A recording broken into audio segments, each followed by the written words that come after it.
আমি ভুল বুঝেছিলাম। আমি ভেবেছিলাম পাথরের উপর আঘাত করার অর্থ তলোয়ার ধার দেওয়া, কিন্তু আমার মনে হয় এই সিদ্ধান্তে আসার জন্য আপনারা আমাকে ক্ষমা করবেন। আসলে অর্থটা উল্টো। আলহামদুলিল্লাহি ওয়া কাফা ওয়া সালাতু ওয়া সালামু আলা ইবাদিহিল্লাযিনা ইসতাফা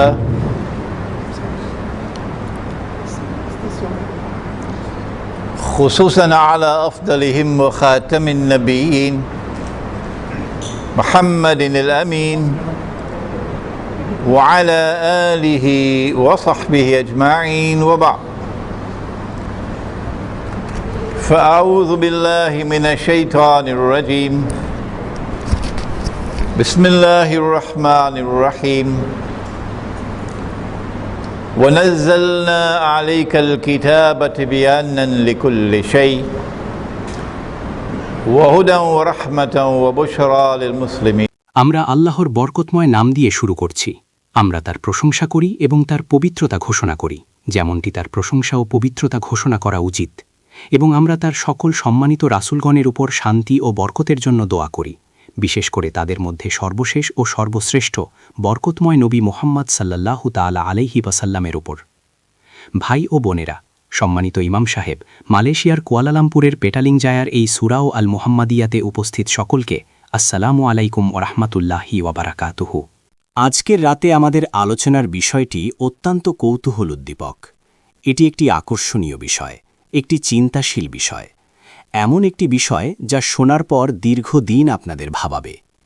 যেহেতু আমরা নবী মুহাম্মদ সাল্লাল্লাহু তাআলা আলাইহি ওয়াসাল্লামের আখির আল জামান বা শেষ জামানা সম্পর্কিত ভবিষ্যৎবাণীগুলো নিয়ে চিন্তাভাবনা করছি, আমাদের আলোচনার শিরোনাম হল ফোরাত নদী, আরবিতে আল ফুরাত। ফোরাত নদী একটি সোনার পাহাড়, ভারত, ইরান এবং আখির আল জামান। ভারত, ইরান এবং আখির আল জামান। শুরুতেই আমরা উল্লেখ করতে চাই যে নবী মুহাম্মদ আলাইহিস সালাতু ওয়াসসালাম একটি অত্যন্ত বিখ্যাত হাদিসে আমাদের আখিরাত জামানের 10টি নিদর্শন সম্পর্কে জানিয়েছেন। এগুলো এখন 10টি বড় নিদর্শন বা মেজর সায়েন্স হিসেবে পরিচিত, যদিও হাদিসের শব্দচয়নে মেজর বা বড় শব্দটি নেই। আর এই 10টির মধ্যে অন্যতম হল আল মাসিহ আদ-দাজ্জাল বা ভণ্ড মসিহ দাজ্জাল, এমন একজন যাকে আল্লাহ সুবহানাহু ওয়া তাআলা সৃষ্টি করেছেন। আল্লাহ সুবহানাহু ওয়া তাআলা তাকে সৃষ্টি করেছেন, আল্লাহ সুবহানাহু ওয়া তাআলা তাকে প্রোগ্রাম বা নির্ধারণ করে দিয়েছেন, কিন্তু সে একটি অশুভ সত্তা। কুল আউযু বিরব্বিল ফালাক মিন শাররি মা খালাক। সে একটি অশুভ সত্তা এবং যখন তাকে পৃথিবীতে মুক্ত করা হবে, শেষ পর্যন্ত সে আত্মপ্রকাশ করবে। আমরা তাকে একজন মানুষ হিসেবে দেখব, একজন ইহুদি হিসেবে, একজন যুবক, শক্তিশালী গঠন, কোকড়ানো চুল। আর তার মিশন হল প্রকৃত মাসিহ, যিনি হলেন নবী ঈসা আলাইহিসসালাম, তার ছদ্মবেশ ধারণ করা। আর যেহেতু আমরা জানি যে নবী ঈসা আলাইহিসসালাম ফিরে আসছেন, ইতিহাসের সবচেয়ে শক্তিশালী কণ্ঠস্বর, যিনি ভবিষ্যৎবাণী করেছেন যে মরিয়ম পুত্র ঈসা আলাইহিসসালাম ফিরে আসবেন, তিনি হলেন মুহাম্মদ সাল্লাল্লাহু তাআলা আলাইহি ওয়াসাল্লাম। আর সহিহ বুখারীর হাদিস থেকে আমরা জানি যে তিনি যখন ফিরে আসবেন, তিনি একজন শাসক, হাকিম হিসেবে আসবেন, শাসন করতে। স্বাভাবিকভাবে তার শাসন হবে বিশ্বের সর্বোচ্চ শাসন। তার শাসনকে চ্যালেঞ্জ করার মতো অন্য কোনো শাসন থাকতে পারবে না। না, এটা হতে পারে না।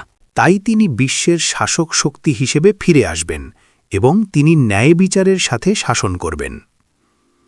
এখন যদি দাজ্জাল বা ভণ্ড মাসিহকে সফলভাবে প্রকৃত মাসিহের ছদ্মবেশ ধারণ করতে হয়, তবে তাকেও বিশ্ব শাসন করার চেষ্টা করতে হবে। এটা বোঝা কি খুব কঠিন? এবং তাকে বিশ্ব শাসন করার চেষ্টা করতে হবে ইহুদিদের বোঝানোর জন্য, মুসলিম, খ্রিস্টান বা হিন্দুদের নয়, বরং ইহুদিদের বোঝানোর জন্য যে সেই মাসিহ। তাই তাকে জেরুজালেম থেকে সেই বিশ্ব শাসন পরিচালনা করতে হবে। এটা বোঝা কি খুব কঠিন? যাই হোক, আজ রাতে আপনাদের জন্য আমার কাছে একটি খবর আছে। সে প্রায় পৌঁছে গেছে। তার আর খুব বেশি কিছু করার বাকি নেই। জেরুজালেম থেকে বিশ্ব শাসনের মিশন সম্পন্ন করতে তার আর সামান্যই বাকি আছে। 10-11 বছর আগে আমি যে বইটি লিখেছিলাম, জেরুজালেম ইন দ্য কোরআন, বাহাসা ভাষায় এটি আছে, আজ রাতে এখানে বাহাসা ভাষায় পাওয়া যাচ্ছে। মসজিদ ইন্ডিয়ার ইমাম সাহেব এটি তামিল ভাষায় অনুবাদ করছেন। তাই সুখবর হল শীঘ্রই এটি তামিল ভাষায়ও পাওয়া যাবে। সেই বইয়ে 10 বছর আগেই এই বিষয়টি ব্যাখ্যা করা হয়েছে। দাজ্জাল ইতিমধ্যে অনেক কিছু করে ফেলেছে এবং আর সামান্যই বাকি আছে। আজ রাতে আমরা প্রশ্ন করছি সে কোন কৌশলটি প্রয়োগ করছে, কারণ নবী মোহাম্মদ আলাইহিসসালাম আমাদের সতর্ক করেছেন তার কৌশল সম্পর্কে, তার পরীক্ষা ও ফিতনা সম্পর্কে। বলা হয়েছে যে আদম আলাইহিসসালাম থেকে শেষ দিন পর্যন্ত মানবজাতি যত ফিতনার সম্মুখীন হবে, এটি হবে তার মধ্যে সবচেয়ে বড় ফিতনা। তাই ইসলামী পণ্ডিতদের এমন এক সময়ে যখন দাজ্জাল তার মিশন প্রায় শেষ করতে চলেছে, অবশ্যই বিশ্বের কাছে ব্যাখ্যা করতে হবে দাজ্জালের সেই ফিতনা কি এবং সে কিভাবে কোন কৌশল ব্যবহার করে সে শেষ পর্যন্ত জেরুজালেম থেকে বিশ্ব শাসন করতে সক্ষম হবে এবং ঘোষণা করবে আমিই মাসিহ, আর তখন ইহুদিরা তাকে মাসিহ হিসেবে মেনে নেবে। আর তারপর অবশ্যই আমরা জানি যে এরপর আল্লাহ সুবহানাহু তাআলা নবী ঈসা আলাইহিসসালামকে পাঠাবেন। সবাই এটা বিশ্বাস করে, আমরা সবাই। এবং যখন তিনি ফিরে আসবেন, সেটাই হবে দাজ্জালের সমাপ্তি। সে শেষ হয়ে যাবে, আর অসত্যের ওপর সত্যের এবং অবিচার ও জুলুমের ওপর ন্যায় বিচারের বিজয়ের মাধ্যমে ইতিহাসের সমাপ্তি ঘটবে। তাই আজ রাতে আমরা প্রশ্ন করছি, দাজ্জাল কোন কৌশলটি অবলম্বন করতে যাচ্ছে? আর এই প্রেক্ষাপটেই আমরা প্রথমবারের মতো এই হাদিসটির দিকে নজর দিতে যাচ্ছি। অতীতে আমি প্রসঙ্গক্রমে হাদিসটির উল্লেখ করেছি, কিন্তু আজ রাতে আমি ইনশাআল্লাহ প্রথমবারের মতো এটি নিয়ে বিস্তারিত আলোচনা করব। তাই আসুন আল্লাহর বরকতময় নাম দিয়ে শুরু করি এবং দোয়া করি যেন আল্লাহ সুবহানাহু ওয়া তাআলা আমাদের হেদায়েত দান করেন এবং ভুল ভ্রান্তি থেকে রক্ষা করেন। তবে আমি আবারও রেকর্ড বা নথিতে রাখতে চাই যে যখনই আপনাদের ভাই ইমরান কোনো মতামত দেন অথবা কুরআন বা হাদিসের ব্যাখ্যা করেন, আমি চাই না আপনারা অন্ধভাবে আমার মতামত মেনে নিন। না, এমনটা করবেন না। আপনারা আমার মতামত তখনই গ্রহণ করবেন যখন আপনারা নিশ্চিত হবেন যে এটি সঠিক। এর চেয়ে বেশি আমি আর কি করতে পারি? আমি তো আর মানুষের মগজ ধোলাই করছি না, তাই না? আমি কতবার বলেছি এটি আমার মতামত, এবং মতামত দেওয়ার সময় আমি বলি আল্লাহই সবচেয়ে ভালো জানেন। আর গত 1400 বছর ধরে ইসলামী পণ্ডিতরা এটাই করে আসছেন। 1400 বছর ধরে ইসলামের আলেমগণ যা করে আসছেন, আপনারা কি আমাকে তা থেকে বঞ্চিত করবেন? মতামত দিন এবং বলুন আল্লাহ ভালো জানেন।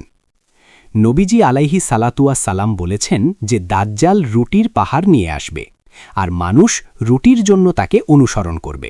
এখানে আমাদের পদ্ধতিগত বা মেথোডোলজির একটি সমস্যা আছে। সালাফিরা আমার ভাই। আমি সালাফিদের বিরুদ্ধে কোনো যুদ্ধ ঘোষণা করছি না। এটি জ্ঞানের বিষয়, এটি জ্ঞানের জগৎ, এবং আমাদের সমালোচনা করার অধিকার আছে। তাই আমরা প্রশ্ন করি, যদি আপনারা সেই পদ্ধতিতে অটল থাকেন যে কেবল আল্লাহ, তার রাসূল এবং আসলাফ পূর্বসূরিগণই ব্যাখ্যার অধিকারী, এবং যদি তারা ব্যাখ্যা না করে থাকেন, তবে আমাদের অপেক্ষা করতে হবে, প্রথমত একটি পাহাড়ের জন্য, এবং দ্বিতীয়ত সেটি হতে হবে রুটির পাহাড়। আমরা কেবল এতটুকু প্রশ্ন করতে পারি যে সেটি কি গমের রুটি হবে নাকি সাদা আটার তৈরি রুটি। ইতিমধ্যে আমার শ্রোতারা হাসছেন, কারণ তারা বুঝতে পারছেন যে বিষয়টি এর চেয়েও গভীর। এটা কি সেই রুটি যা আপনারা রুটি চানাইতে খান? না না, আমরা সেই আক্ষরিক পদ্ধতিতে আটকে নেই। না, আমরা স্বীকার করি যে নবীজি আলাইহিস সালাতু ওয়াসসালাম যখন রুটির পাহাড়ের কথা বলেছিলেন, তিনি এমন রুটির কথা বলেননি যা জমতে জমতে পাহাড় সমান উঁচু হয়ে যাবে। না, আমরা এটাকে ভিন্নভাবে বুঝি। আমরা বলি এখানে পাহাড় মানে হলো বিপুল পরিমাণ বা খুব বড় কোনো পরিমাণ, এবং আমরা বলি এখানে রুটি মানে হলো সম্পদ বা পার্থিব সম্পত্তি। যদি আপনারা আমাদের সাথে দ্বিমত পোষণ করেন, সেটা আপনাদের সমস্যা, কারণ আমরা এগিয়ে যাচ্ছি। সালাফি ইসলামী পণ্ডিতদের প্রতি আমাদের বার্তা এটাই, আমরা সামনে এগিয়ে যাচ্ছি, এবং গত কয়েক মাসে আমরা এগিয়ে যাচ্ছি, এবং আলহামদুলিল্লাহ এই অগ্রগতির প্রশংসা করা হচ্ছে। সুতরাং দাজ্জাল সম্পদ পুঞ্জীভূত করবে, আর এমন লোক থাকবে যারা আল্লাহ ও তার রসুলের প্রতি বিশ্বস্ত থাকার পরিবর্তে তার সম্পদের জন্য তাকে অনুসরণ করবে। আপনি তাদের কিনতে পারবেন, এবং আপনার কাছে যে সম্পদ আছে তা দিয়ে আপনি তাদের কিনতে পারবেন হে দাজ্জাল। সে কোন কৌশলে এই বিশাল পরিমাণ সম্পদ জমা করে এবং তারপর সেই সম্পদকে ক্ষমতা হিসেবে ব্যবহার করে বিশ্ব শাসনের মিশনে এগিয়ে যাওয়ার জন্য। সেই সম্পদকে ব্যবহার করে কারণ সম্পদই ক্ষমতা। আমার যদি সম্পদ থাকে আমি শাসন করতে পারি, আর যাদের সম্পদ নেই তাদের গোলাম বানানো যায়, আর যখন তারা গোলাম হয়ে যায় তারা আমার শাসনের বিরুদ্ধে কোনো প্রতিরোধ করতে পারে না। তাহলে কোন কৌশলে সে এই সমস্ত সম্পদ জমা করে? আমরা সুদ সম্পর্কে জানি। হ্যাঁ, মহাজন যখন আপনাকে সুদে টাকা ধার দেয়, সে সব সময় ধনী হওয়ার জন্যেই টাকা ধার দেয় না। আপনারা যদি জন পার্কিন্সের বই পড়ে থাকেন, জন পার্কিন্স, আল্লাহর শুক্রিয়া যে তিনি বইটি লিখেছেন। মানুষ হয়তো আমাকে বিশ্বাস করত না, কিন্তু এখন এটি চোখের সামনে। Confessions of an economic hitman. বইটি সংগ্রহ করে পড়ার চেষ্টা করুন। তখন আপনারা জানবেন যে মহাজন মাঝে মাঝে আপনাকে গোলাম বানানোর জন্যেই সুদে টাকা ধার দেয়। আর তাই বিশ্বজুড়ে ব্যাংকিং ব্যবস্থা, যার কেন্দ্রে রয়েছে বিশ্বব্যাংক এবং আন্তর্জাতিক মুদ্রা তহবিল বা IMF, এবং বাণিজ্যিক ব্যাংকিং স্বার্থগুলো, যাদের সাথে এখন দুর্ভাগ্যবশত তথাকথিত ইসলামী ব্যাংকগুলোও যুক্ত হচ্ছে, সারা বিশ্বের সাধারণ মানুষকে গোলাম বানানোর ক্ষেত্রে দাজ্জালের কৌশলে অত্যন্ত গুরুত্বপূর্ণ ভূমিকা পালন করেছে এবং এখনও করছে। কিন্তু আজ রাতে এটি আমাদের বিষয় নয়। আমাদের বিষয় হল ফোরাত নদী এবং সোনার পাহাড়। এবং বিষয়টিতে প্রবেশের আগে আমি আপনাদের জানাতে চাই যে আপনাদের ভাই ইমরান 1971 সালে পাকিস্তানের করাচির Alimiya institute of Islamic studies থেকে গ্র্যাজুয়েশন করেছেন। আমার শিক্ষক এবং প্রতিষ্ঠানের প্রধান ছিলেন মাওলানা ডক্টর মোহাম্মদ ফজলুর রহমান আনসারি রাহিমাহুল্লাহ। এবং যখন আমি পাকিস্তান ছেড়ে আসছিলাম, ইসলামিক স্টাডিজে ডিগ্রি এবং করাচি ইউনিভার্সিটি থেকে ফিলসফিতে মাস্টার্স শেষ করার পর তিনি আমাকে বললেন, ইমরান, আমি চাই তুমি দেশে ফিরে যাও এবং তোমার হাতটা যেন এমন থাকে, দেওয়ার মতো, এমন না চাওয়ার মতো। অর্থাৎ তিনি চেয়েছিলেন আমি চাকরি করি এবং নিজের জীবিকা নিজে উপার্জন করি। কারণ তিনি বলেছিলেন, উম্মার বর্তমান চরিত্র আমি জানি, যার টাকা আছে তারই কথা চলে। হি হু পেজ দ্য পাইপার কলস দ্য টিউন। তাই আমি দেশে ফিরে পররাষ্ট্র মন্ত্রণালয়ের চাকরির আবেদন করলাম। তারা আমার ইন্টারভিউ নিল এবং বলল, হ্যাঁ, আমরা তোমাকে পররাষ্ট্র মন্ত্রণালয়ে নিতে চাই, তবে তোমাকে আবার ইউনিভার্সিটিতে ফিরে যেতে হবে এবং ইন্টারন্যাশনাল রিলেশনসে পোস্ট গ্র্যাজুয়েট ডিপ্লোমা করতে হবে। আর তখন আমি ইন্টারন্যাশনাল ইকোনমিক্স, বিশেষ করে ইন্টারন্যাশনাল মনিটারি ইকোনমিক্স পড়ার সুযোগ পেলাম। আর যেহেতু আমি ক্লাসরুমে কোরআন সাথে নিয়ে যেতাম, অবশ্যই আমার অন্তরে, তাই অন্যদের চেয়ে আমার একটা বাড়তি সুবিধা ছিল। তো মনে রেখো, যখন তোমাদের সন্তান হবে, তোমাদের সন্তানদের শিক্ষা দেওয়ার সময় এটা মনে রেখো। আমার ক্লাসে আমার সাথে এমন একজন ছিল যার লন্ডন স্কুল অফ ইকোনমিক্স থেকে মাস্টার্স ডিগ্রি ছিল।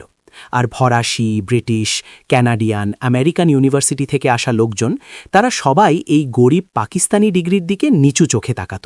ওর তো পাকিস্তানি ডিগ্রি, ইসলাম নিয়ে পড়েছে, ও আর কি করতে পারবে। কিন্তু বছর শেষে ফাইনাল পরীক্ষায় আমি ক্লাসে ফার্স্ট হলাম। তখন তারা আর হাসেনি না। আর ইন্টারন্যাশনাল ইকোনমিক্সের পরীক্ষায় আমি সেই লন্ডন স্কুল অফ ইকোনমিক্সের মাস্টার্স করা ছেলেটিকেও হারিয়ে দিলাম। এটা শুধু বুদ্ধিমত্তা ছিল না, এটা শুধু আমার কঠোর পরিশ্রম ছিল না, এটা ছিল তার চেয়েও বেশি কিছু। এটা ছিল আল কোরআন। কারণ ক্লাসরুমে যাবার আগেই আমি কোরআন পড়েছিলাম। কিন্তু সেটা ছিল 1972 সাল, 40 বছর আগের কথা। তখন যা পড়েছিলাম তা বুঝতে আমার 40 বছর লেগেছে আজকের এই দিনে এসে।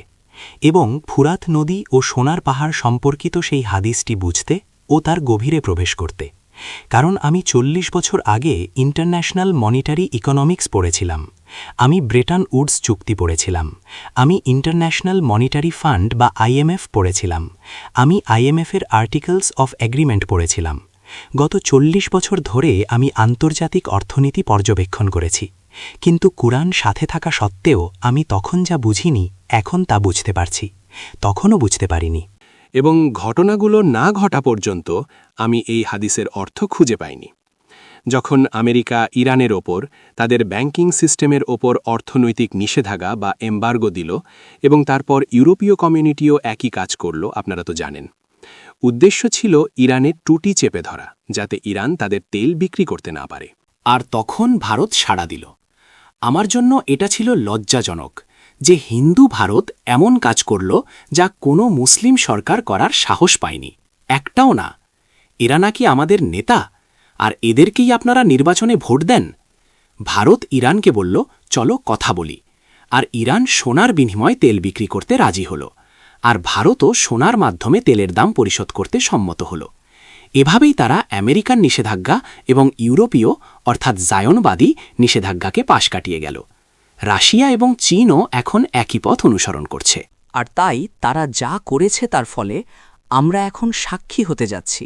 আমরা একেবারে দ্বার প্রান্তে দাঁড়িয়ে আছি পেট্রোডলার নামক ব্যবস্থাটির পতনের। আর দাজ্জালের এই কৌশলটা আমি এখনকার আগে কখনোই বুঝতে পারিনি। কিন্তু সামনে আগানোর আগে বলি, ইরানের যেখানে একটি ইসলামিক বিপ্লব হয়েছে, শিয়ারা গর্ব করে যে তাদের ইসলামিক রিপাবলিক আছে। পাকিস্তানেরও একসময় ইসলামিক রিপাবলিক ছিল, পরে সেটা আমেরিকান রিপাবলিক হয়ে গেল। তো বিপ্লবের পর ইরানের এত বছর লাগলো কেন টাকার বিকল্প হিসেবে সোনার ভূমিকা বুঝতে? কেন? আসলে এটা শিয়া ইসলামিক স্কলারশিপের চরম ব্যর্থতার প্রমাণ। তবে শিয়াদের চেয়েও যদি কারো অবস্থা খারাপ হয় তবে সেটা আমরা সুন্নিরা। কারণ অন্তত তারা এখন সোনার বিনিময়ে তেল বিক্রি করছে। সৌদি আরব এটা জীবনেও করবে না, যতক্ষণ না আঙ্কেল স্যাম বলে পারমিশন গ্র্যান্টেড সৌদি।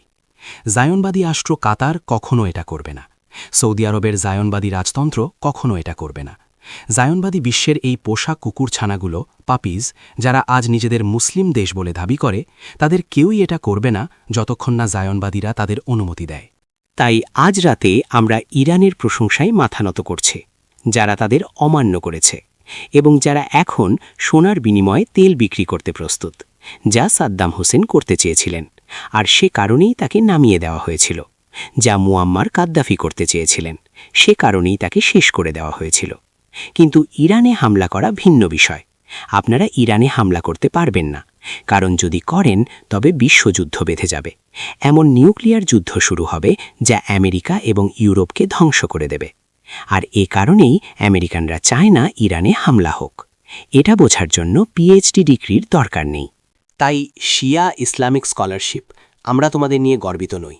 কারণ ইসলামের দৃষ্টিতে টাকার হিসেবে সোনার ভূমিকা বুঝতে তোমরা অনেক অনেক অনেক দেরি করেছ। 1985 সালে ফরেন মিনিস্ট্রির কন্ট্রাক্ট শেষ করে আমি চাকরি ছেড়ে দিই। আমি আর কূটনীতিক হিসেবে কাজ করতে চাইনি এবং আমাকে আলিমিয়া ইনস্টিটিউটের প্রিন্সিপাল নিয়োগ দেওয়া হয়। আমি পাকিস্তানে ফিরে যাই এবং 1986 সালে তারা আমাকে সেই একই ইনস্টিটিউটের প্রিন্সিপাল বানায় যেখানে আমি ছাত্র ছিলাম। আর 1986 সালে, যা প্রায় 25 বছর আগের কথা, আমি প্রস্তাব করেছিলাম যে ইনস্টিটিউটের স্টাফদের বেতন দিনার এবং দিরহামে দেওয়া হোক। আর বোর্ডের সদস্যরা আমার দিকে এমনভাবে তাকালেন যেন আমি মঙ্গল গ্রহ বা শুক্র গ্রহ বা চাঁদ থেকে পড়েছি। তাই আমাদের সুন্নি ইসলামিক স্কলারশিপের অবস্থা তো আপনাদের চেয়েও খারাপ। এখন চলুন মূল কথায় ফিরে যাই। নবী সাল্লাল্লাহু আলাইহি ওয়াসাল্লাম বলেছেন, হাদিসটি সাহি বুখারিতে আছে। বুখারিতে আমি একটি হাদিস পেয়েছি, সাহি মুসলিমে আমি 4টি পেয়েছি। 4টি সব আবু হুরাইরা রাদিয়াল্লাহু তাআলা আনহু থেকে বর্ণিত। সুতরাং এটি মুতাওয়াতির, এটি মুত্তাফাকুন আলাইহি। তাই আপনারা এসে আমাকে বলতে পারবেন না যে এটি জাইফ। না, তিনি বলেছেন যে ফুরাত নদী সরে গিয়ে একটি সোনার পাহাড় উন্মোচন করবে বা প্রকাশ করবে। হাদিসের এক বর্ণনায় আছে, এবং মানুষ সেই সোনার জন্য লড়াই করবে, আর প্রতি 100 জনের মধ্যে 99 জনই নিহত হবে, আর তাদের প্রত্যেকেই বলবে, হয়তো আমি সেই একজন যে বেঁচে যাবে। সুতরাং ওই সোনার জন্য যারা লড়াই করবে তাদের কেউ জানে না কে বেঁচে ফিরবে। এটা একটা লটারির মতো। আমরা জানি যে প্রায় সবাই নিশ্চিহ্ন হয়ে যাবে। প্রচলিত বা কনভেনশনাল যুদ্ধে প্রতি 100 জনের 99 জন নিহত হয় না। না, তাই আমাদের প্রথম প্রতিক্রিয়া হল এটি প্রচলিত যুদ্ধের বাইরে কিছু হতে হবে। এটা দেখে মনে হচ্ছে এটি নিউক্লিয়ার যুদ্ধ বা অন্য কোনো মাস ডিস্ট্রাকশন বা ব্যাপক বিধ্বংসী অস্ত্রের যুদ্ধ। এটা আসতে যাচ্ছে কারণ ওই অঞ্চলে আমরা এখনও তেমন কিছু দেখিনি। বিশ্বের ওই অঞ্চলে এখন পর্যন্ত যত যুদ্ধ হয়েছে কোনোটিতেই 99% যোদ্ধা ধ্বংস হয়নি। তাই এটি এমন এক যুদ্ধ যা এখনও আসেনি, নিউক্লিয়ার যুদ্ধ। কিন্তু তিনি আরও বলেছেন যে মুমিনরা, মুসলিমরা যেন সেই সোনা গ্রহণ না করে, একদমই যেন না নেয়। তাই আজ রাতে আমরা প্রশ্ন করছি, যেমনটি আমরা রুটির পাহাড় নিয়ে করেছিলাম, এটা কি আসলেই ধাতব সোনার পাহাড় হবে? আমরা বলেছিলাম যে সেটা তো আর আস্ত বমের রুটির পাহাড় হতে পারে না। আমরা বুঝেছিলাম ওটা প্রতীকী ভাষা, ধর্মীয় রূপক। কিন্তু আপনারা যদি রুটির পাহাড়ের অপেক্ষায় বসে থাকতে চান তো থাকুন, আমরা এগিয়ে যাচ্ছি।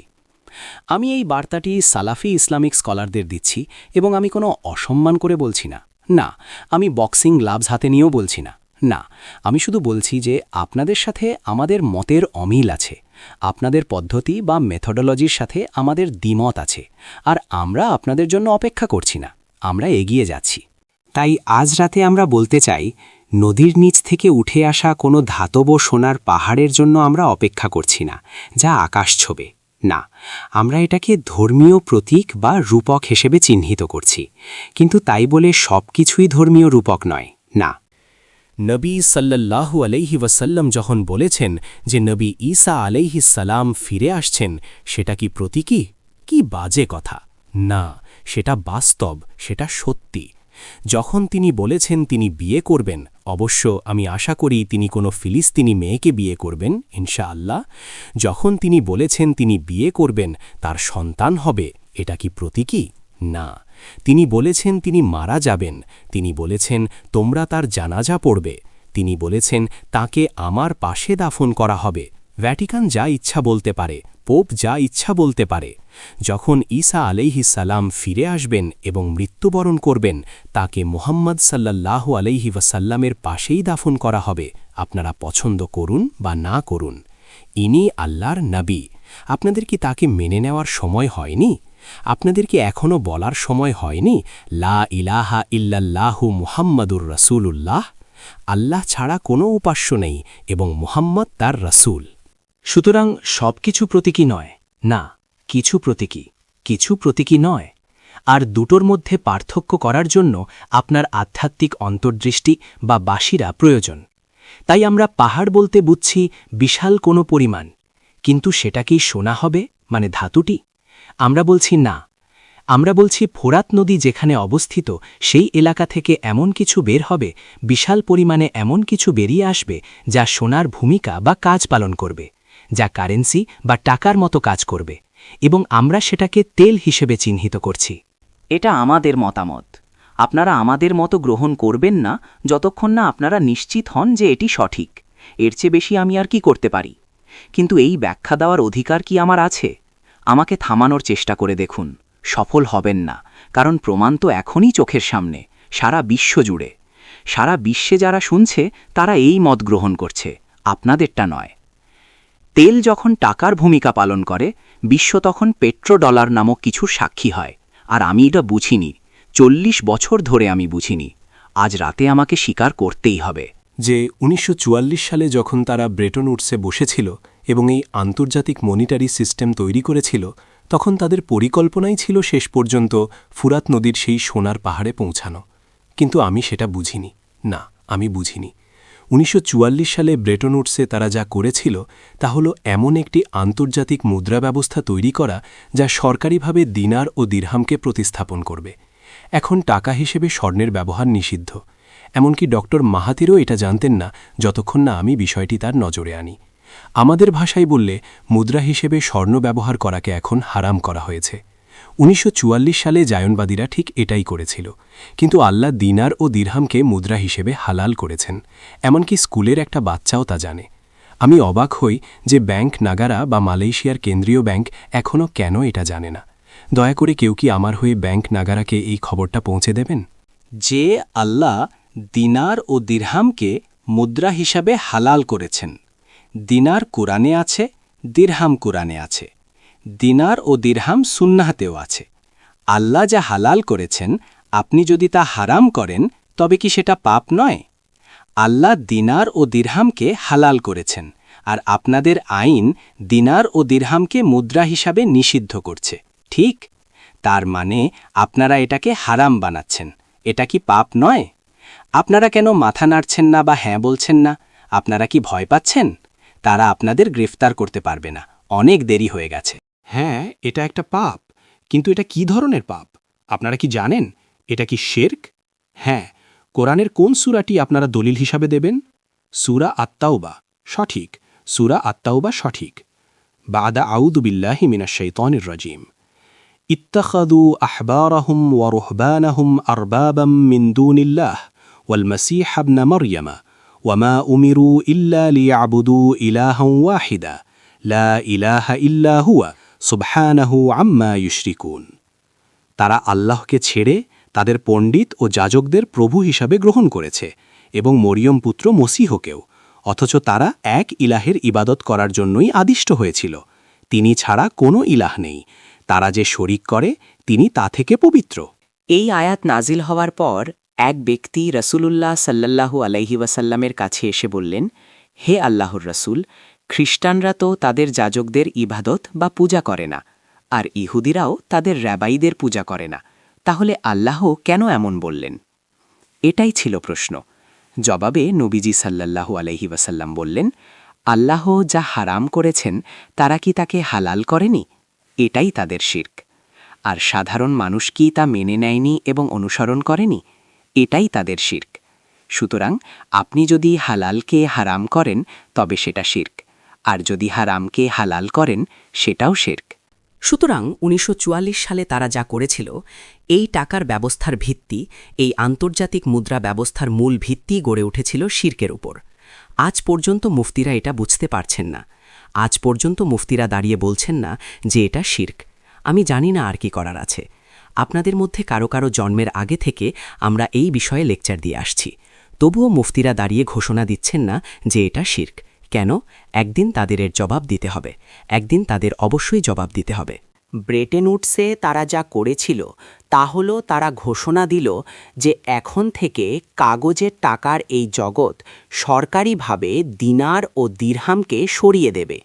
মুদ্রা হিসেবে আর দিনার বা দিরহাম চলবে না, শুধু কাগজ। তবে কেবল একটি কাগজ, শুধুমাত্র একটি ইউএস ডলার বেছে নেওয়া হলো, যা দিয়ে স্বর্ণ তোলা যাবে। মানে হলো আপনি আপনার ইউএস ডলার নিয়ে আঙ্কেল স্যামের কাছে অর্থাৎ আমেরিকার কাছে যেতে পারবেন এবং তিনি আপনাকে প্রতি $35 1 আউন্স স্বর্ণ দেবেন। কিন্তু পৃথিবীর অন্য কোনো কাগজের নোটের এই ক্ষমতা ছিল না, কেবল এই একটিরই ছিল। তাহলে বাকিদের কি হবে? Pakistani rupee, Saudi riyal, Malaysian ringgit, Indonesian rupiah, তুর্কি লিরা, ভেনেজুয়েলার বলিভার, বাংলাদেশি টাকা। এই কাগজের মুদ্রাগুলোর কোনোটি স্বর্ণে রূপান্তরযোগ্য নয়, না, বরং এদের মান নির্ধারিত হবে হিজ ম্যাজেস্টি ইউএস ডলারের সাথে বিনিময়ের উপর ভিত্তি করে। ওহ, তাই নাকি? তার মানে আপনারা মার্কিন যুক্তরাষ্ট্রকে, যা বিশ্বের শাসনকারী জায়নবাদী রাষ্ট্র, আপনারা আমেরিকার হাতে এমন এক অত্যন্ত মূল্যবান অস্ত্র তুলে দিয়েছেন যা দিয়ে তারা সমগ্র মানব জাতির উপর নিজেদের শাসন কায়েম করবে। আমরা কতটা বোকা ছিলাম, আমরা কতটা বোকা ছিলাম। আমরা যাদের অন্য কারেন্সি বা মুদ্রা আছে, আমরা স্বর্ণে কনভার্ট করতে পারি না, কেবল ইউএস ডলার পারে। দ্বিতীয়ত, কেবল সরকারগুলোই তাদের ইউএস ডলার নিয়ে আমেরিকার কাছে গিয়ে স্বর্ণ দাবি করতে পারত, সাধারণ মানুষ তা পারত না। তাই এই ব্যবস্থা শিরক হওয়া ছাড়াও 99.9% হারাম। কেবল 0.1% হালাল এই অর্থে যে যদি মালয়েশিয়া সরকার $35 নিয়ে আঙ্কেল স্যামের কাছে গিয়ে বলতো আমরা এটা ভাঙাতে চাই, তবে আঙ্কেল স্যাম মালয়েশিয়ার ব্যাংক নেবার আগে 1 আউন্স স্বর্ণ দিতে বাধ্য থাকত। এই ব্যবস্থা 1944 থেকে 1971 সাল পর্যন্ত টিকেছিল। এত দীর্ঘ সময় টিকে থাকার কারণ হল কেউ কখনো আঙ্কেল স্যামের কাছে গিয়ে নিজেদের স্বর্ণ দাবি করেনি। এই সময়ের মধ্যে মার্কিন সরকার তাদের কাছে থাকা স্বর্ণের চেয়ে অনেক বেশি ডলার ছাপিয়েছিল। এটা অনেকটা এমন যে আপনার অ্যাকাউন্টে আছে 10,000 রিঙ্গিত, কিন্তু আপনি চেক লিখছেন 1 লাখ রিঙ্গিতের। এর জন্য তো জেলে যাওয়া উচিত, তাই না? মার্কিন সরকার ঠিক এটাই করছিল, বিশেষ করে ভিয়েতনাম যুদ্ধের খরচ মেটানোর জন্য। তারা শুধু কাগজ ছাপিয়ে যাচ্ছিল, আর তার বিপরীতে তাদের কোনো স্বর্ণ ছিল না। 1971 সালে আমার মনে হয় ফরাসি সরকার চার্লস ডি গল দ্বারা অনুপ্রাণিত হয়ে দুজন মানুষ এই ব্যবস্থার বিরুদ্ধে দাঁড়িয়েছিলেন। দুজন, একজন চার্লস ডি গল আর অন্যজন ডক্টর মোহাম্মদ মাহাতির। এই দুজনকে আমি চিনি। চার্লস ডি গল দাঁড়িয়ে ঘোষণা দিলেন এটা অবিচার, এটা ইউএস ডলার এবং মার্কিন সরকারকে বাকি বিশ্বের ওপর এক অন্যায্য সুবিধা দিচ্ছে, এবং তিনি এর তীব্র নিন্দা জানালেন। তাই 1971 সালে, যদি আমি ভুল না করে থাকি তবে ক্ষমা করবেন, আমার বিশ্বাস ফরাসি সরকার বিশাল পরিমাণ ডলার, সম্ভবত $3 বিলিয়ন নিয়ে আমেরিকার কাছে এলো এবং আঙ্কেল স্যামকে বলল আমাদের সোনা ফেরত দাও। আঙ্কেল স্যাম বুঝে গেল খেলা শেষ, গেম ইজ ওভার। এটা একটা খেলাই ছিল। আগামীকাল রাতে আমার একটা লেকচার আছে শাহ আলমে, শিরোনাম প্যাক্স ইসলামিকা, একটি আন্তর্জাতিক ব্যবস্থার ইসলামী ধারণা। কাল রাতে আপনারা শুনবেন যদি প্যাক্স আমেরিকানার বদলে প্যাক্স ইসলামিকা থাকত তবে এই পৃথিবী কেমন হতে পারত। কাল রাতে আপনাদের কোরআন কথা বলবে, কাল রাতে আপনাদের নবী কথা বলবেন, আপনাদের বোঝানোর জন্য যে একটি আন্তর্জাতিক ব্যবস্থা বা বিশ্ব ব্যবস্থা সম্পর্কে আমাদের ধারণা কি। আমরা যখন কথা দিই আমরা কথা রাখি, এটাই ইসলাম। কিন্তু আমেরিকার জন্য তা নয়। তাই যখন ফ্রান্স এই সব ডলার নিয়ে এলো দিনারের জন্য, মানে আমি বলতে চাইছি স্বর্ণের জন্য, আমেরিকা বলল, আমরা কথা দিয়েছিলাম ঠিকই, কিন্তু আমাদের তা রাখার দরকার নেই। ধিক্কার তোমাদের, আধুনিক পশ্চিমা সভ্যতা! তোমরা আমাদের দিয়েছ United states of America. America, তোমরা বলো তোমরা নাকি বিশ্ব শাসক, আর এই তোমাদের অনৈতিক আচরণ? তোমরা কথা দিয়েছ কিন্তু কথা রাখতে হবে না? এরা কি বিশ্ব শাসন করার যোগ্য? তাই তারা আন্তর্জাতিক আইনের অধীনে $35 1 আউন্স স্বর্ণ ফেরত দেওয়ার যে বাধ্যবাধকতা ছিল তা অস্বীকার করল। আমি যা বুঝতে পারিনি, যদিও আমি আন্তর্জাতিক মনিটারি ইকোনমিক্স পড়েছি, ব্রেটন উডস চুক্তি পড়েছি, IMF নিয়ে পড়াশোনা করেছি এবং আন্তর্জাতিক অর্থনীতি পর্যবেক্ষণ করেছি, আমি যা বুঝতে পারিনি এবং আলহামদুলিল্লাহ কেবল এখন বুঝতে পারছি, তা হলো এটাই ঘটার কথা ছিল। ব্রেটন উডসে যে ব্যবস্থা তৈরি করা হয়েছিল তা যে চিরকাল এমন থাকবে, এটা তাদের কোনো দিনই উদ্দেশ্য ছিল না। তারা আসলে ওই স্বর্ণের পাহাড়টা চেয়েছিল, ওটাই তারা চেয়েছিল, এবং তারা চেয়েছিল যেন ওই স্বর্ণের পাহাড়টা অর্থ বা মানি হিসেবে কাজ করে। আমি এটা কখনোই বুঝিনি এবং ইসলামী স্কলারশিপও এটা কখনো বোঝেনি। অন্তত আমি এমন কাউকে চিনি না যিনি এই হাদিসের সাথে আন্তর্জাতিক মনিটারি ইকোনমিক্সের যোগসূত্র বুঝতে পেরেছেন। 1971 সালে তারা তাদের প্রতিশ্রুতি ভঙ্গ করল। এর মানে তারা ব্রেটন উডস এবং IMF-এর চুক্তিনামা ছিঁড়ে ফেলল। সুতরাং এখন আমেরিকার ডলারের পেছনে আর স্বর্ণের সমর্থন নেই, না। আর এর মাধ্যমেই হাদিসের ভবিষ্যৎবাণী ফলিবার মঞ্চ প্রস্তুত হল। এটা ছিল এক গোপন চুক্তি। 1973 সালের যুদ্ধের পরপরই এটা সামনে আসে। তার মানে এখন আমাদের ওই যুদ্ধের পেছনে প্রশ্নবোধক চিহ্ন বসাতে হবে। হয়তো ওই যুদ্ধের পেছনে আমাদের জানার চেয়েও বেশি কিছু আছে। সৌদি আরবের বাদশাহ ফয়সাল রাহিমাহুল্লাহ তেল বয়কট জারি করেছিলেন। মার্কিন যুক্তরাষ্ট্র, হয়তো কেউ তার কানে কানে কিছু বলেছিল, কারণ তারা চেয়েছিল তিনি এমনটা করুন। কারণ আমি বাদশাহ ফয়সাল রাহমাতুল্লাহ আলাইহের আন্তরিকতায় বিশ্বাস করি। হ্যাঁ, আমি করি। 1973 সালের যুদ্ধের পর, অক্টোবর 73, একে বলা হতো ইয়ম কিপুর যুদ্ধ। আপনাদের মধ্যে কেউ কেউ হয়তো তখন জন্মই নেননি। যখন আরব তেল উৎপাদনকারী দেশগুলো তেল বয়কট বা নিষেধাজ্ঞা জারি করল, তখন স্বর্ণের দামের ক্ষেত্রে কিছু একটা ঘটল। আমি শুধু ডলারের মানের দিকে তাকাচ্ছিলাম, সেটাই ছিল আমার ভুল। আমি ডলারের দিকে তাকালাম এবং দেখলাম মাত্র এক সপ্তাহের ব্যবধানে ডলারের মান 400% পড়ে গেছে। এই বিশ্লেষণ সঠিক ছিল, কিন্তু এটি সবচেয়ে গুরুত্বপূর্ণ বিষয় নয়। সবচেয়ে গুরুত্বপূর্ণ বিষয় হল, যখন তেল বয়কট আরোপ করা হলো, তেলের দাম ব্যারেল প্রতি $40 থেকে বেড়ে $160 হয়ে গেল এবং আরব তেল উৎপাদনকারী দেশগুলোর চোখ খুলে গেল। ও হ্যাঁ, দেখে মনে হলো প্রচুর গ্রিনব্যাক হল মার্কিন ডলার। মনে হচ্ছে এটি ছিল পরিকল্পনারই একটি অবিচ্ছেদ্য অংশ।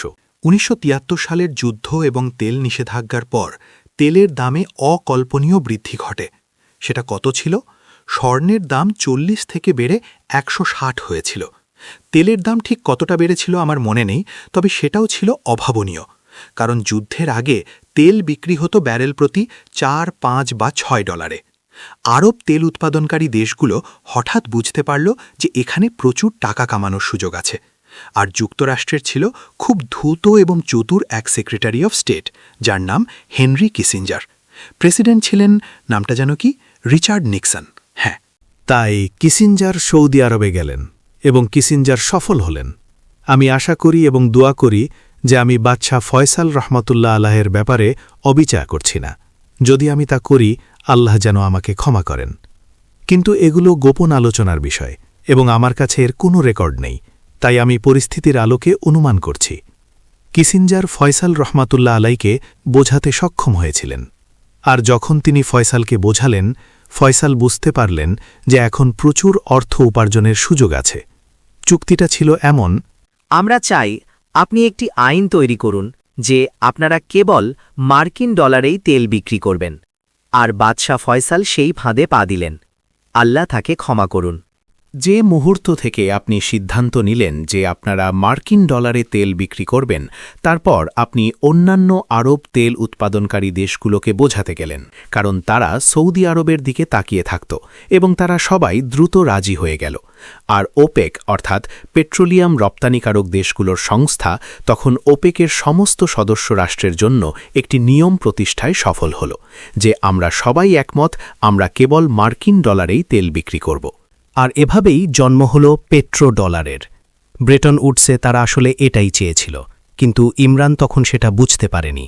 না, ১৯৪৪ সালে ব্রেটন উডসে যখন তারা শুরু করেছিল তখন এটাই ছিল তাদের চূড়ান্ত লক্ষ্য, কিন্তু আমি সেটা বুঝতে পারিনি। এবং এখন তারা একটি কার্টেল বা একচেটিয়া বাজার ব্যবস্থা তৈরি করেছে। মনোপলি বা একচেটিয়া মানে হল আপনি বাজারের নিয়ন্ত্রণ নিলেন এবং দাম নির্ধারণ করে দিলেন, তাই বাজারে আর কোনো প্রতিযোগিতা রইল না। এটি হারাম, এমনকি আমেরিকান আইনেও এটি হারাম। হ্যাঁ, এক ব্যক্তি নবী সাল্লাল্লাহু আলাইহি ওয়াসাল্লামের কাছে এলেন। আমি আশা করি ব্যাংক নেগারা শুনছে। এক ব্যক্তি নবী আলাইহি সালাতু ওয়াসাল্লামের কাছে এসে বললেন, হে আল্লাহর রাসূল, জিনিসপত্রের দাম খুব বেশি, আপনি দাম নির্ধারণ করে দিন। তিনি বললেন, না। লোকটি দ্বিতীয়বার ফিরে এলো, তৃতীয়বার ফিরে এলো, ৩ বার। হে আল্লাহর রাসূল সাল্লাল্লাহু আলাইহি ওয়াসাল্লাম, দাম নিয়ন্ত্রণ করুন, দাম ঠিক করে দিন। নবীজি সাল্লাল্লাহু আলাইহি ওয়াসাল্লাম বললেন, না, আমাদের বাজারে নয়, ইসলামের বাজারে নয়। প্রাইস কন্ট্রোল বা দাম নিয়ন্ত্রণ বলে কিছু নেই, নির্ধারিত মজুরি বলে কিছু নেই, ন্যূনতম মজুরি বলে কিছু নেই। আমি আশা করি মালয়েশিয়ান সরকার শুনছে। ইসলামে এসব নেই।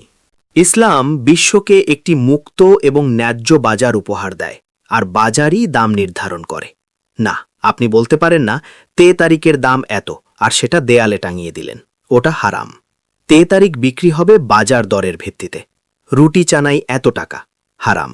আমার সন্দেহ আছে মুফতিরা এটা জানেন কিনা। তাই আমাদের ইসলামী বাজারে একচেটিয়া বা মনোপলি বলে কিছু নেই, কার্টেল বলে কিছু নেই। আপনি দাম বেঁধে দিতে পারেন না, আপনারা উৎপাদক হিসেবে বাজার নিয়ন্ত্রণ করতে পারেন না, যা অপেক করেছে। এটি ইসলাম নয়। না, কোনো আলেম, সালাফি বা সুফি কি কখনো আল্লাহর আইন এবং নবী আলাইহিসসালাতু ওয়াসালামের সুন্নাহ লঙ্ঘনের জন্য ওপেকের বিরুদ্ধে কথা বলেছেন? আমার জানা নেই। আর তাই এখন আপনাদের হাতে একটি নিয়ন্ত্রিত বাজার। ভুলে যান, তেলের দাম আর মুক্ত ও ন্যায্য বাজারের দ্বারা নির্ধারিত হয় না।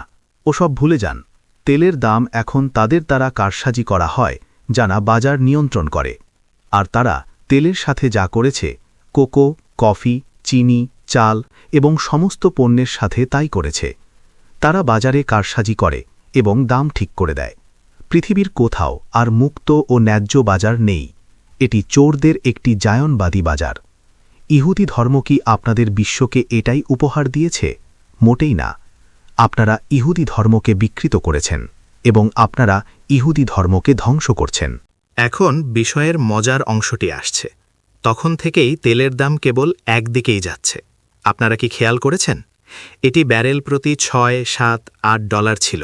তারপর এটি ১২ হল, তারপর ১৫, তারপর ২০, ৩০, ৪০, ৬০, ৮০, ৯০, তারপর ১০০ হল।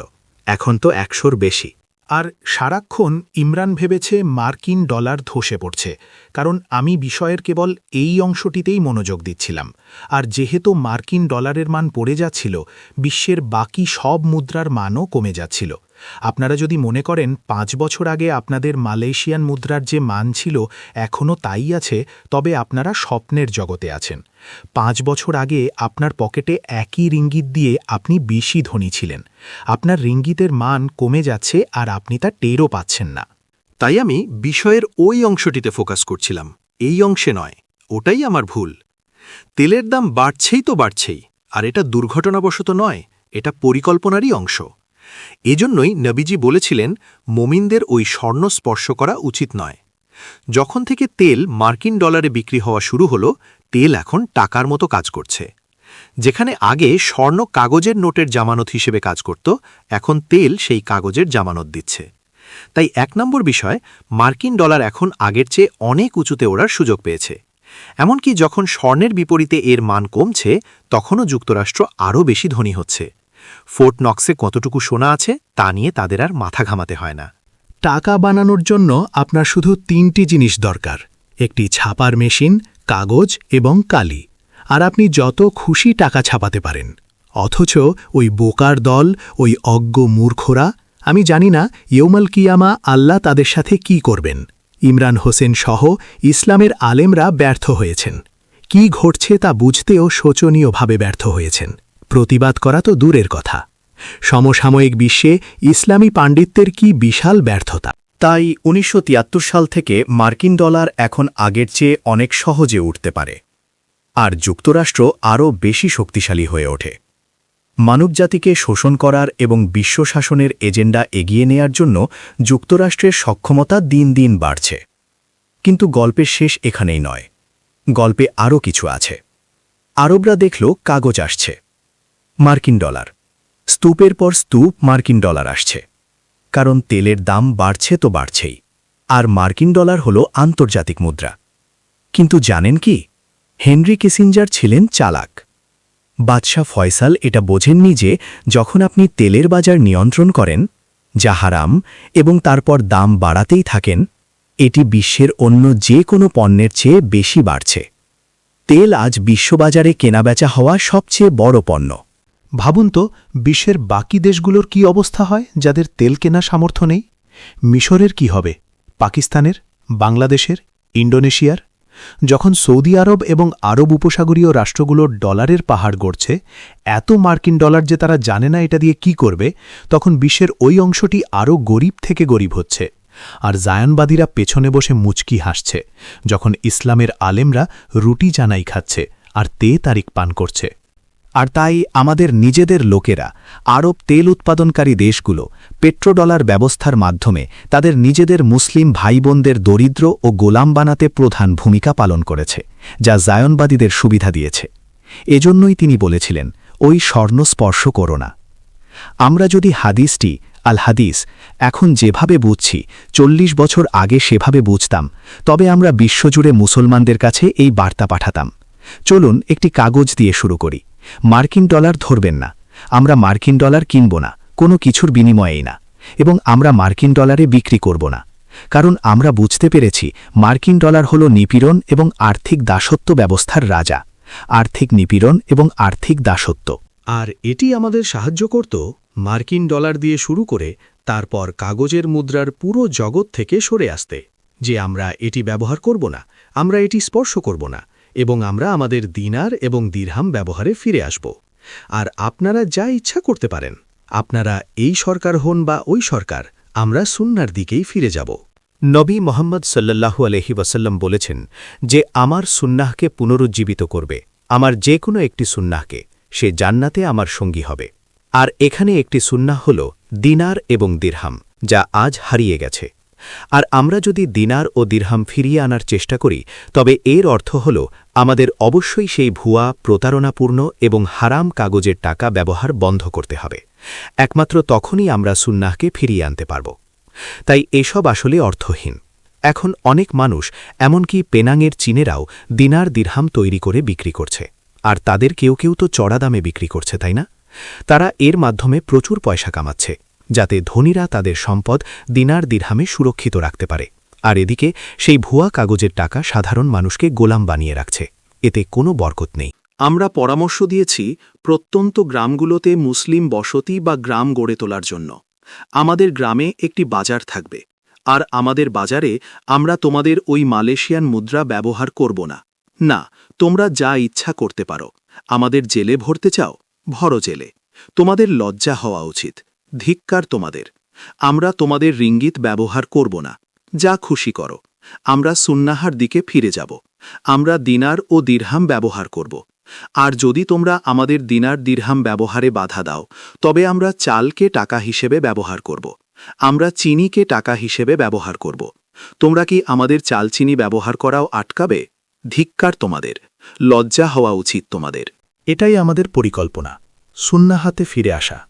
এজন্যই তিনি বলেছিলেন ওই সোনা স্পর্শ করো না এর অর্থ হল ওই পেট্রোডলার মানি সিস্টেম স্পর্শ করো না যা মার্কিন ডলারকে উঁচুতে রাখতে এবং এই কাগজের টাকার ব্যবস্থাকে আজ পর্যন্ত টিকিয়ে রাখতে ব্যবহৃত হচ্ছে আর কেবল এখন যখন ভারত যা একটি হিন্দু রাষ্ট্র ইরানকে ঘোষণা দিয়েছে আমরা সোনা দিয়ে তোমাদের তেল কিনব কেবল তখনই আমরা পেট্রোডলার ব্যবস্থার পতনের শুরুটা দেখতে পাচ্ছি কেবল এখন কোনো ইসলামিক স্কলারশিপের কারণে নয় এটা ভারত রাশিয়া এবং চীন করছে কোনো সালাফি বা সুফি স্কলারশিপ নয় না আমি কেবল একজন সুফি শায়েককে জানি হয়তো আরও আছেন আমি তাদের চিনি না আমি কেবল শায়েক নাজিম আল কুবরুসিকে জানি যিনি বহু বছর ধরে দিনার ও দিরহামের কথা বলে আসছেন একমাত্র তিনি তিনি তার অনুসারীদের অন্তত 40 দিনার সঞ্চয় করার জন্য তাগিদ দিচ্ছেন।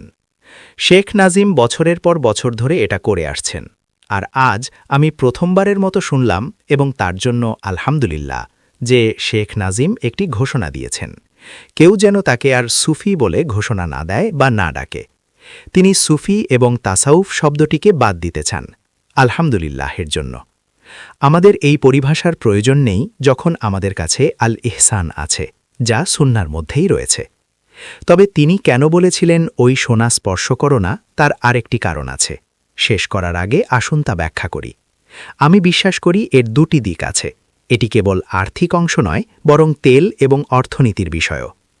এমন নয় যে তেল হারাম বা আপনার তেল ব্যবহার করা উচিত নয়, না। বিষয়টি হলো তারা আপনাকে তেলের ওপর এতটাই নির্ভরশীল করে তুলছে যে তেল ছাড়া আপনার পুরো পরিবহন ব্যবস্থা অচল হয়ে পড়বে। তারা চায় না আপনারা আর ঘোড়া ব্যবহার করুন। তারা তাদের রাস্তাগুলো এমনভাবে তৈরি করে যাতে আপনারা ঘোড়া, গাধা, খচ্চর বা গবাদি পশু ব্যবহার করতে না পারেন, যার কথা আল্লাহ কোরআনে উল্লেখ করেছেন। আজকের কৃষি সারের মাধ্যমে তেলের উপর নির্ভরশীল। উৎপাদন খাত শক্তির জন্য তেলের উপর নির্ভরশীল। আর যদি তেল না থাকে এবং আপনার একটি আধুনিক অর্থনীতি থাকে, তবে দাঙ্গা বেঁধে যাবে। এ কারণেই তিনি বলেছিলেন, ওটা স্পর্শ করো না। আপনারা এখন দেখতে পাবেন, হয়তো এই বছরের শেষ হওয়ার আগেই, কেন তিনি বলেছিলেন ওই সোনা স্পর্শ করো না। কারণ একবার ইরানে আক্রমণ হলে খেলা শেষ। আপনারা দেখবেন তেলের দাম এমন আকাশচুম্বী হবে যে অনেকে আর তা কেনার সামর্থ্য রাখবে না। একদিকে তেলের দাম আকাশচুম্বী হবে, আর 2 নম্বর হল আপনাদের টাকার মান কমতেই থাকবে। তখন বাংলাদেশ আর তেল কিনতে পারবে না, পাকিস্তান আর কিনতে পারবে না। তাহলে আপনারা দাঙ্গা থেকে কিভাবে বাঁচবেন? ফিদেল ক্যাস্ট্রো খুব বুদ্ধিমান ছিলেন। যখন থেকে তারা ক্যাস্ট্রোর ওপর কিউবার ওপর মার্কিন নিষেধাজ্ঞা আরোপ করল, তিনি কিউবার অর্থনীতি পরিবর্তন করতে শুরু করলেন।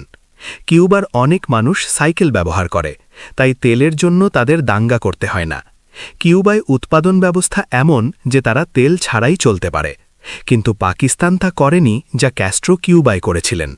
ক্যাস্ট্রোর তো ইসলাম ছিল না, তাই যেই মুহূর্তে ইরান আক্রান্ত হবে এবং পাকিস্তান আক্রান্ত হবে, আমি মনে করি আপনারা দেখতে পাবেন কেন তিনি বলেছিলেন ওই সোনা স্পর্শ করো না। কারণ তেলের ওপর নির্ভরতা তখন পূর্ণাঙ্গ এবং সম্পূর্ণ হয়ে যাবে, এবং আপনারা আর তেল ছাড়া চলতে পারবেন না, আর আপনাদের কোনো বিকল্পও নেই। এমনকি আমরা সৌরশক্তি ব্যবহার করতে চাইলেও জায়নবাদীরা বিশ্বব্যাংক ও IMFকে ব্যবহার করে সবকিছু করেছে যাতে আমরা সৌরশক্তির ব্যবহারে সফল হতে না পারি এবং তেলের ওপর নির্ভরতার ফাঁদ থেকে বের হতে না পারি। সুতরাং একবার ইরান আক্রান্ত হলে এবং তেলের দাম বিশ্বের অনেকের নাগালের বাইরে চলে গেলে এবং টাকার মান ভয়াবহভাবে ধসে পড়লে এবং অনেক দেশ যখন আর তেল কিনতে পারবে না, তখন দাজ্জাল বলবে, যদি তেল চাও তবে তোমাকে যা করতে হবে তা হলো আমার ইবাদাত করা, দ্যাটস অল। তাহলেই তুমি যত খুশি তেল পাবে। সে কি বোঝাতে চায়? আমি বলছি সে কি চায়। তোমাদের অবশ্যই ইসরায়েল রাষ্ট্রকে কূটনৈতিক স্বীকৃতি দিতে হবে। ঢাকায়, ইসলামাবাদে এবং কুয়ালালামপুরে ইসরায়েলি কূটনৈতিক মিশন খোলার অনুমতি দিতে হবে। KL বা কুয়ালালামপুরে ইসরায়েলি রাষ্ট্রদূতকে এসে বসবাস করার অনুমতি দিতে হবে। এবং তারা সবাই এটা করবে। এরা সবাই এটা করবে। ঠিক তাই, আমাদের আর বেশি দিন অপেক্ষা করতে হবে না, তারা সবাই এটা করবে।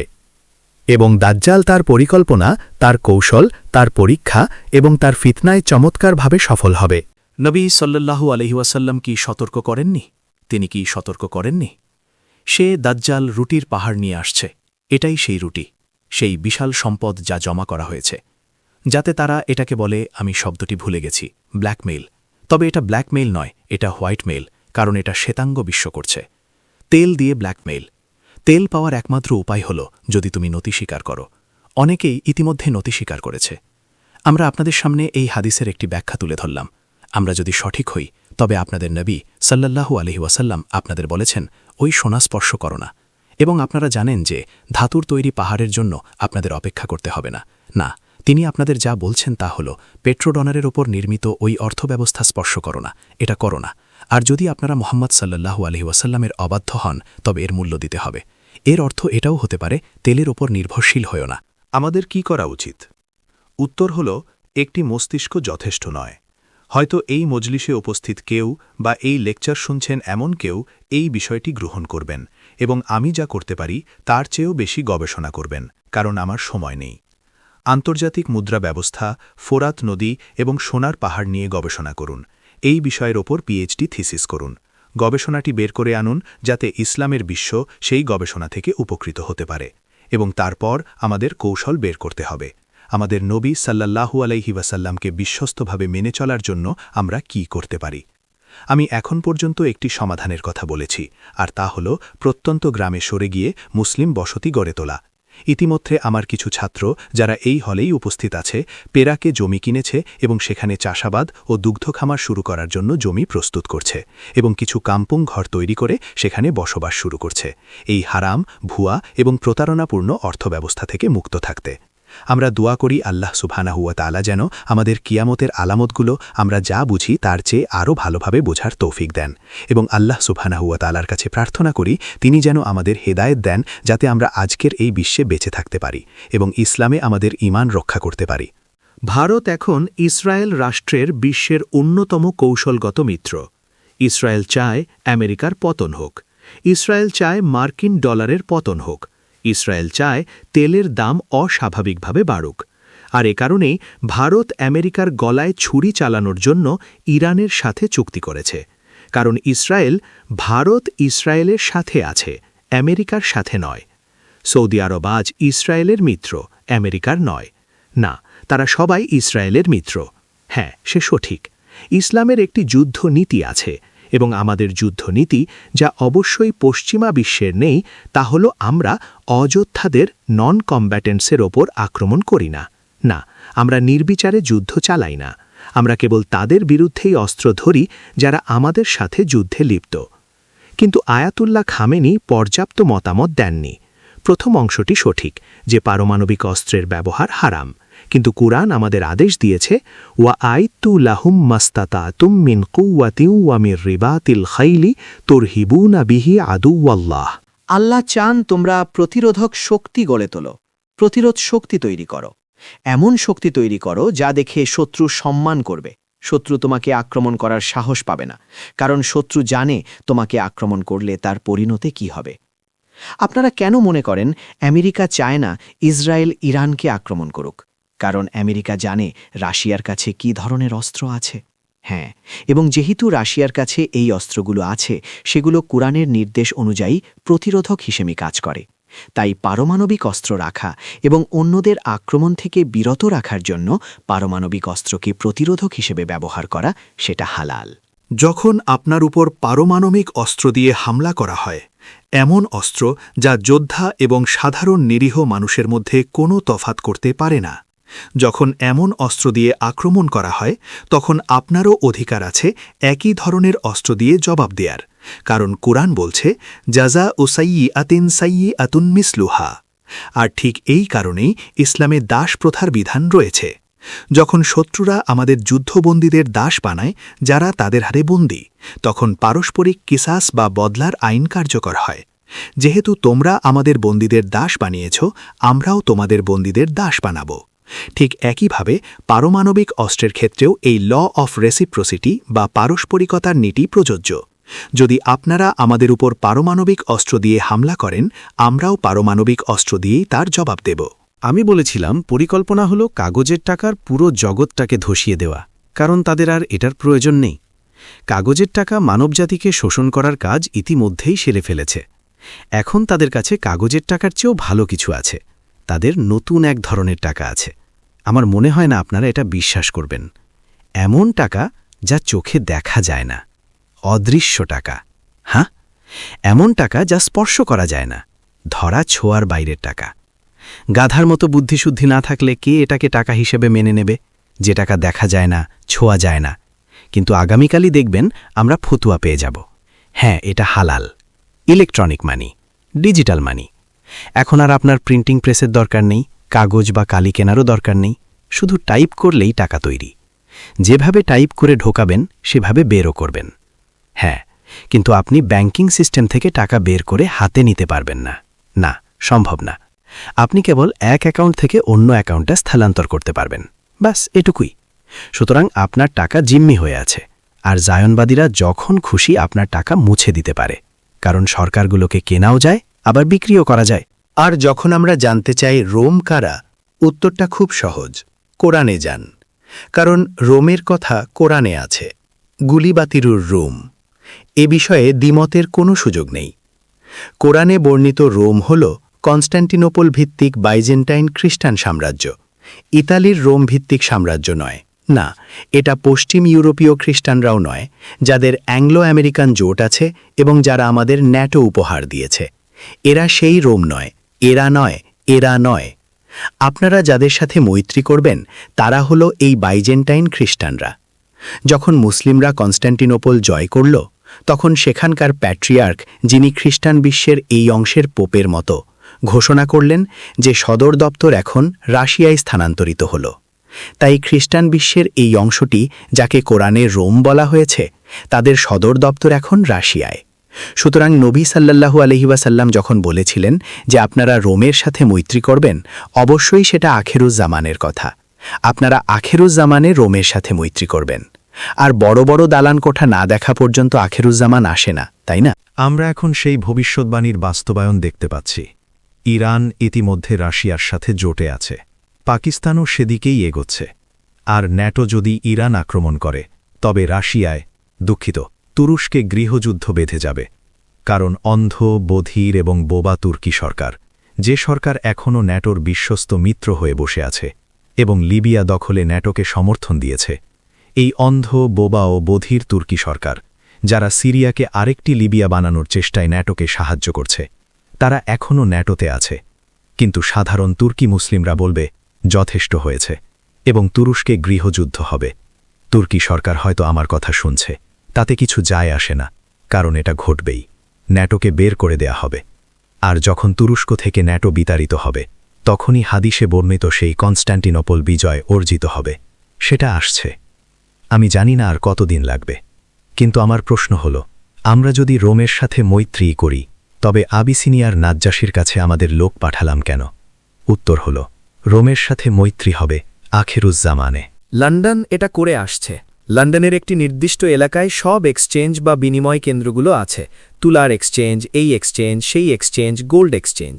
জায়নবাদীরা সেখানে পাগলের মতো দাম কারসাজিতে ব্যস্ত, বিশেষ করে সোনার দাম। অন্য যে কোনো কিছুর চেয়ে সোনার দাম নিয়ে তারা বেশি কারসাজি করে। তাই এটা মোটেও কোনো মুক্ত বা ন্যায্য বাজার নয়। এটা অত্যন্ত চতুরভাবে ছদ্মবেশে থাকা একটি নিয়ন্ত্রিত বাজার, যেখানে তারা পণ্যের দাম ঠিক সেখানেই রাখে যেখানে তারা রাখতে চায়। অন্যদিকে আমরা একটি মুক্ত ও ন্যায্য বাজারের পক্ষে, যেখানে বাজারের ওপর কোনো নিয়ন্ত্রণ থাকবে না, যাতে বাজারের নিজস্ব গতি দাম নির্ধারণ করতে পারে। ঠিক আছে? মার্কিন ডলার যখন ধসে পড়বে, তখন এই ইলেকট্রনিক মানি বা অর্থব্যবস্থাকে নিয়ন্ত্রণ করবে? উত্তর, ব্যাংকিং সিস্টেম। আজকের বিশ্বের যে কোনো সরকারের চেয়ে ব্যাংকিং সিস্টেম অনেক বেশি শক্তিশালী হতে যাচ্ছে। আর ব্যাংকিং সিস্টেম নিয়ন্ত্রণ করে কারা? আমি যদি বলি ইউরোপীয় ইহুদিরা বা জায়েন্টবাদীরা ব্যাংকিং সিস্টেম নিয়ন্ত্রণ করে, তবে সেটা ইহুদি বিদ্বেষী বক্তব্য হবে না। এটাই সত্য, এটাই বাস্তবতা। আর যদি আমাদের সত্য বলার অনুমতি না থাকে, তবে আমাদের পাহাড়ে গিয়ে বাস করাই ভালো। প্রথমত, আমরা যে সুন্নাটি পরিত্যাগ করেছি, সেই সুন্না ফিরিয়ে আনার প্রচেষ্টায় আমরা এটা করছি ধর্মীয় দায়িত্ব হিসাবে, কোনো ব্যবসায়িক উদ্দেশ্যে নয়। এটা ভালো বিনিয়োগ কিনা তা নিয়ে আমরা চিন্তিত নই। হ্যাঁ, অনেকে আমাকে লেখে, আপনি সোনা কিনতে বলেছিলেন, এখন দেখুন কি হলো। আমরা দিনার ও দিরহাম কোনো বাণিজ্যিক বিনিয়োগ হিসেবে কিনছি না, আমরা ধর্মীয় বাধ্যবাধকতা পূরণের জন্য এটা করছি। আমি আপনাদের বলেছিলাম নকশাবন্দি তরিকার শেখ নাজিম আল কুবরুসির কথা। তিনি বছরের পর বছর ধরে তার অনুসারীদের সোনা কিনতে বলছেন। কিন্তু আমি খুশি যে আপনি এই প্রশ্নটি করেছেন, কারণ আমি একটি ভুল করেছিলাম এবং আজ রাতে আমি তা সংশোধন করতে চাই। একটি হাদিস আছে যেখানে নবী আলাইহিস সালাতু ওয়াস সালাম আখেরুজ্জামান সম্পর্কে বলেছেন, যদি আপনার জমি থাকে তবে জমি ধরে রাখুন, যদি পশু থাকে তবে পশু ধরে রাখুন। তাই শুধু সোনা, দিনার বা দিরহাম নয়, জমি এবং পশুও গুরুত্বপূর্ণ। তখন এক ব্যক্তি জিজ্ঞেস করলেন, হে আল্লাহর রাসূল, যদি আমাদের জমি বা পশু কিছুই না থাকে তবে কি করব? তিনি বললেন, তোমার তলোয়ারটি পাথরের ওপর আঘাত করো এবং মুক্তির পথ খোঁজো। আমি ভুল বুঝেছিলাম। আমি ভেবেছিলাম পাথরের উপর আঘাত করার অর্থ তলোয়ার ধার দেওয়া। কিন্তু আমার মনে হয় এই সিদ্ধান্তে আসার জন্য আপনারা আমাকে ক্ষমা করবেন। আসলে অর্থটা উল্টো। আমাকে জানানো হয়েছে যে পাথরে তলোয়ারের ধারালো দিক আঘাত করার অর্থ হল তলোয়ারটি নষ্ট করে ফেলা, যাতে এটি আর যুদ্ধের কাজে ব্যবহার করা না যায়। তাই আমি পাথরের ওপর তলোয়ার আঘাত করা সংক্রান্ত আমার ব্যাখ্যার ভুলটি সংশোধন করতে চাই। সুতরাং সোনারূপা, জমি এবং গবাদি পশু।